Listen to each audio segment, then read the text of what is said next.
Hey everybody, this is Joe with G.I. Joe's R&R. Here today testing the Rocket 1.0 first iteration. Already learned a lot in the first 4 trials, but about to do the 5th trial, and I'm going to do something a little interesting for it. But again, I was going to run everyone through how this works. Rocket, that's the little engine compartment.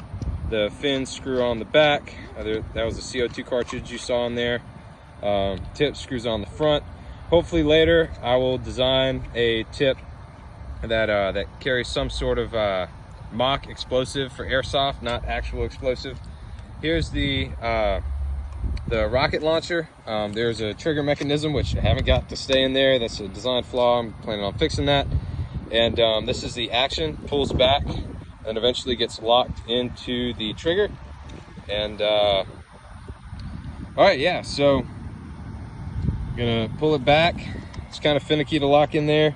This isn't the final design. This is not what you will see online or what you will purchase. Ah! Don't try this at home. You might break a finger or something. All right, so boom, there you go, cocked and ready to go. That's the trigger, and you put your rocket in there. And like I said, we're gonna try something different for the 5th trial. So, good sir, cameraman, can you take your position? You can keep recording as you go to your location.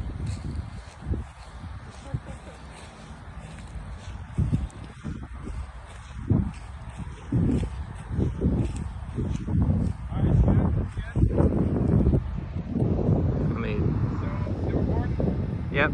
All right. So this is about what it'd be like if this were shot at you. All right, this is the Rocket Launcher 1.0 trial number 5, final trial of the day.